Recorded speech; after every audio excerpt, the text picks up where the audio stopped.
बिस्मिल्लाहिर्रहमानिर्रहीम। अस्सलाम वालेकुम स्टूडेंट्स। आज की मेरी वीडियो एफएससी इम्प्रूवर स्टूडेंट्स के लिए है और एमडी कैट को जो रिपीट करें उनके लिए है। तो आपने ये वीडियो उन स्टूडेंट्स से लाजमी शेयर करनी है। आज के मेरे टॉपिक्स हैं सिलेबस ओल्ड या न्यू, पॉलिसी क्या है, हमें सब्जेक्ट कैसे सेलेक्ट करने हैं, टारगेट क्या होना चाहिए एफएससी में मार्क्स का, क्या एफएससी इम्प्रूवर स्टूडेंट एमबीबीएस में एडमिशन ले सकती हैं, any percentage deducted from for improver और एडमिशन प्रोसीजर क्या होगा। इन पॉइंट्स के ऊपर आज मैं बात करूंगा। और सबसे पहले सिलेबस के ऊपर, एफएससी इम्प्रूवर के लिए ओल्ड सिलेबस होगा। इस साल 2 पेपर बनेंगे, न्यू सिलेबस का भी होगा और ओल्ड सिलेबस का भी होगा। आपके सेंटर में बाय मिस्टेक अगर आपको न्यू सिलेबस का पेपर मिलता है तो आपने डिमांड करनी है कि हमें ओल्ड सिलेबस का पेपर दिया जाए, क्योंकि हम एफएससी को इम्प्रूव कर रहे हैं। ये बहुत इंपॉर्टेंट पॉइंट है, समटाइम्स स्टूडेंट को पता ही नहीं होता। तो आपने ओल्ड सिलेबस से ही प्रिपरेशन करेंगे और फर्स्ट ईयर का ओल्ड सिलेबस से ही आपका पेपर आएगा। पेपर की पेयरिंग और पेपर का पैटर्न, ये इसके ऊपर मेरी एक अलग वीडियो आएगी। सेकेंड ईयर का सेम पेपर होगा फर्स्ट आपका, क्योंकि सेकेंड ईयर में सिलेबस अभी चेंज नहीं हुआ, तो ओल्ड सिलेबस ही है। वही सिलेबस आपका जो इस वक्त सेकेंड ईयर का होगा, वही पेयरिंग स्कीम होगी आपकी जो इस वक्त सेकेंड ईयर 2026 के एग्जाम की पेयरिंग स्कीम होगी। अब हम बात करते हैं पॉलिसी क्या है इंप्रूव करने की और सब्जेक्ट को हमें कैसे सेलेक्ट करना है। आप कोई एक पेपर इंप्रूव कर सकते हैं, मैं सब्जेक्ट नहीं बोल रहा, मैं पेपर बोल रहा हूँ। मीन आपको फर्स्ट ईयर फिजिक्स इंप्रूव करना है, यू कैन इंप्रूव ओनली। आपको सिर्फ इस्लाम में इंप्रूव करना है, आप इंप्रूव कर सकती हैं। या आप कंप्लीट फर्स्ट ईयर या कंप्लीट सेकेंड ईयर भी इंप्रूव कर सकती हैं। और इवन अगर आप एक थ्योरी का पेपर, केमिस्ट्री, बायो, फिजिक्स का पेपर इंप्रूव नहीं कर रहे और प्रैक्टिकल में आपके पास 7 नंबर का 10 नंबर का मार्जिन है, तो आप सिर्फ प्रैक्टिकल इंप्रूव कर सकती हैं।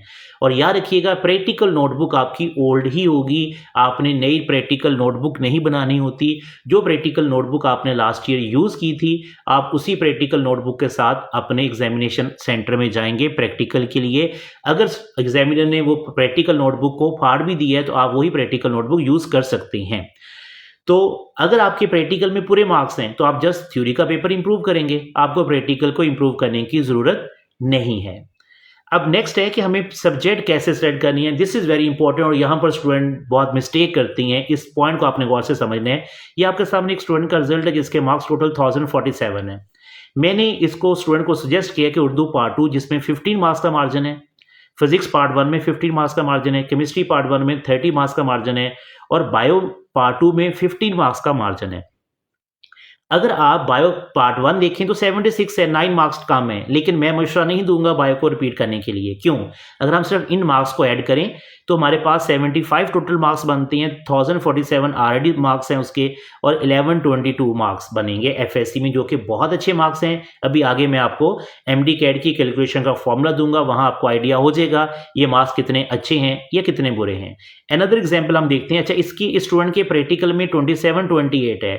मेरे मुताबिक प्रैक्टिकल इंप्रूव हो सकती हैं, लेकिन मैं मशवरा ये दूंगा कि प्रैक्टिकल को इंप्रूव ना करें, क्योंकि जब प्रैक्टिकल की इंप्रूवमेंट के एग्जाम होती हैं उन दिनों में स्टूडेंट एमडी कैट की प्रिपरेशन कर रहा होता है। तो अगर वो एमडी कैट की प्रिपरेशन को ज़्यादा फोकस करे, वो इन 5 मार्क्स से वहाँ पर मार्क्स जो हैं एमडी कैट के अंदर वो ज़्यादा इंपॉर्टेंस रखते हैं। अनदर एग्जाम्पल, अभी स्टूडेंट के ऑलरेडी मार्क्स हैं 1102, तो मैं यहाँ पर सिर्फ 2 सब्जेक्ट इंप्रूव करने का मशवरा दूंगा। उर्दू 75 जो कि फर्स्ट ईयर में 92 है, लेकिन मैंने मिनिमम मार्क्स 10 रखे हैं, 85 अगर लेंगे और 85 से जितना ऊपर जाएंगे वो बोनस मार्क्स होंगे। और केमिस्ट्री में और बायो पार्ट 1 में 77 है, फिजिक्स में 79 है। अब अगर हम देखें तो केमिस्ट्री में भी 8 नंबर का मार्जिन है, बायो में भी 8 नंबर का मार्जिन है, लेकिन मैं 2 सब्जेक्ट की बजाय कोई एक सब्जेक्ट इंप्रूव करने के लिए कहूँगा जिसमें 85 मार्क्स आने के चांसेस हैं, और वो है केमिस्ट्री पार्ट 1। और अगर हम 10 और 8 को हम ऐड करें तो 18 मार्क्स बनती हैं टोटल, और 1120 मार्क्स हैं, जो मेरे मुताबिक ये मार्क्स बहुत अच्छी हैं एमडी कैट में फाइट करने के लिए स्टूडेंट के। सो अगर आपके मार्क्स 1120 पहले से ही हैं तो फिर आपको फोकस करना चाहिए। अगर और कंडीशन भी आपकी यही हो, 79 हो, कहीं पर 83 हो, 81 हो, और कहीं सब्जेक्ट में मार्जिन नहीं आपको मिल रहा, तो फिर आपको फोकस करना चाहिए जस्ट एमडी कैट के ऊपर। और एमडी कैट के पेपर में इंफॉर्मेशन और कॉन्सेप्ट पे हमें फोकस करना है, क्योंकि इस साल का पेपर कंप्लीट आपका पेपर सिर्फ और सिर्फ इंफॉर्मेशन और कॉन्सेप्ट की बेस पर था। एक और स्टूडेंट की एग्जाम्पल लेती हैं जिसके मार्क्स जो हैं वो 940 मार्क्स हैं, बहुत कम मार्क्स हैं। और इसमें मैंने जो सब्जेक्ट सेलेक्ट किए हैं और टोटल मार्क्स बने 1113 मार्क्स, उर्दू दोनों। इंग्लिश को मैंने सेलेक्ट नहीं किया, क्योंकि जब पेपर इतने ज़्यादा हो फिर हमें ध्यान से सेलेक्ट करने कि हमें ये सब्जेक्ट सेलेक्ट करनी है या नहीं। सम टाइम ऐसा होता है कि आप सब्जेक्ट ज़्यादा सेलेक्ट कर लेते हैं और आप जिनमें मार्क्स पूरे आने चाहिए उनमें भी 3-4 नंबर कम होते हैं। तो आप जहाँ पर आपने कम नंबर वाले मार्जिन को सिलेक्ट करेंगे सब्जेक्ट को, तो फ़ायदा वहाँ कुछ नहीं होगा। मीन अगर मैं उर्दू को इंग्लिश को सिलेक्ट करता हूँ तो इंग्लिश में 77 से 85 हो सकती है मार्क्स, बिल्कुल हो सकती है, 90 मार्क्स भी हो सकती हैं। लेकिन क्या हर स्टूडेंट 90 मार्क्स ले सकता है? नहीं। हाँ, 85, 84, 86 तक जा सकता है। तो अगर हम ये 7-8 नंबर इंग्लिश में इंप्रूव करते करते अपने उर्दू या केमिस्ट्री या बायो में नंबर यही हम कम करें तो बेवकूफ़ी होगी। तो इट्स बेटर कि हम फिजिक्स में 85 लें, केमिस्ट्री दोनों में हम 85 मार्क्स लें बजाय हम इंग्लिश को इंप्रूव करने के।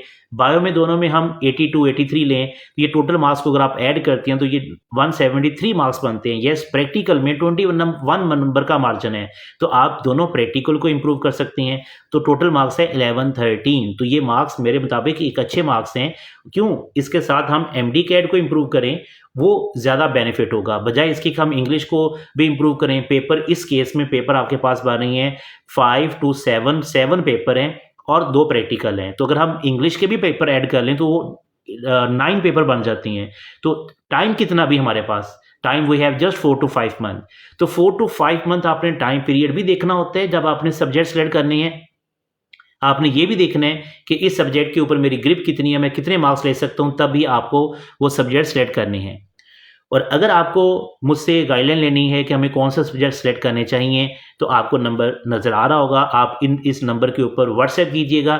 जैसे ही मुझे टाइम मिलेगा मैं आप लोगों को ज़रूर गाइड करूँगा कि आपको ये वाले सब्जेक्ट सेलेक्ट करने हैं। लेकिन एक बात अपने माइंड में रखें, अगर आपके मार्क्स 11-20 हो रही हैं, जो भी सब्जेक्ट जो मैंने बताए हैं सब्जेक्ट उसे सेलेक्ट करने के बाद, तो आपको उन सब्जेक्ट को इंप्रूव करने हैं, ना कि आपने ये देखना है कि हम बहुत ज़्यादा सब्जेक्ट सेलेक्ट करें और सम टाइम उनमें मार्क्स इंप्रूव नहीं होते, तो मेहनत ज़ाया जाती है, फ़ायदा नहीं होता।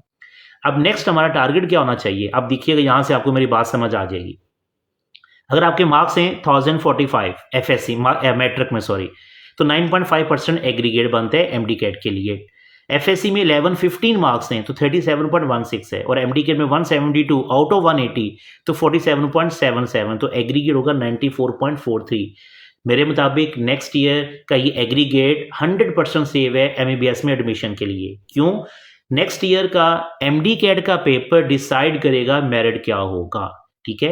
क्योंकि इस साल का जो क्लोजिंग मेरिट होगा वो 93.5 से 94 के दरमियान होगा, ठीक है? 93.5 हो सकता है, 0.6 हो सकता है। तो इसलिए ये मार्क्स जो हैं मेरे मुताबिक बहुत अच्छी हैं। सो अगर आप इंप्रूव करने के बाद 11-15, 11-20 तक जाते हैं तो these are the excellent marks. एक और important point, 30 marks in FSC is equal to 1% aggregate में ऐड होगा।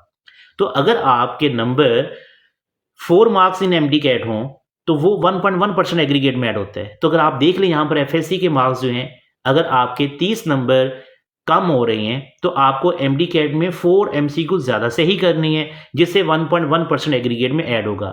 अगर इसी परसेंटेज में मैं FSC के 1100 मार्क्स को पुट करूं तो एग्रीगेट बनता है 93.93, जो कि इस साल का क्लोजिंग मेरिट तकरीबन इसके करीब ही होगा, इससे ज़्यादा नहीं होगा।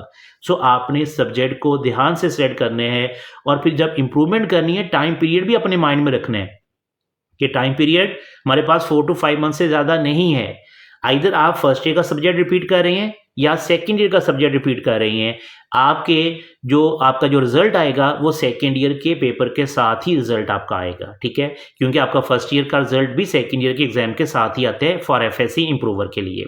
नेक्स्ट है, क्या कोई परसेंटेज डिटेक्ट होती है? तो कोई परसेंटेज डिटेक्ट नहीं होती। इवन अगर आप इंप्रूव करने के बाद पंजाब यूनिवर्सिटी में भी एडमिशन लेते हैं, किसी भी, या कायद-ए-आज़म यूनिवर्सिटी इस्लामाबाद में एडमिशन लेती हैं या किसी और यूनिवर्सिटी में एडमिशन लेती हैं, तो आपके कोई 1% भी मार्क्स डिटेक्ट नहीं होते और ना ही MD कैट में MBBS के लिए, BDS के लिए या किसी और फील्ड के लिए मार्क्स की डिडक्शन होती है। एडमिशन प्रोसीजर क्या होता है? एडमिशन प्रोसीजर जैसे ही आपके एडमिशन अनाउंस होती हैं तकरीबन जनवरी में या फेब में, बल्कि जनवरी में ही अनाउंस हो जाएंगे एडमिशन, तो बोर्ड की वेबसाइट, अपने बोर्ड की, पंजाब के कोई भी जो भी आपका बोर्ड है, आप उसकी वेबसाइट पर जाएंगे, वहाँ पर आपको लिंक मिल जाएगा। ये एडमिशन आपने खुद भेजना होता है, वहाँ से आप फॉर्म फिल करती हैं, फॉर्म को प्रिंट करती हैं, बैंक में फीस सबमिट करती हैं और बैंक में ही आपका फॉर्म सबमिट हो जाता है।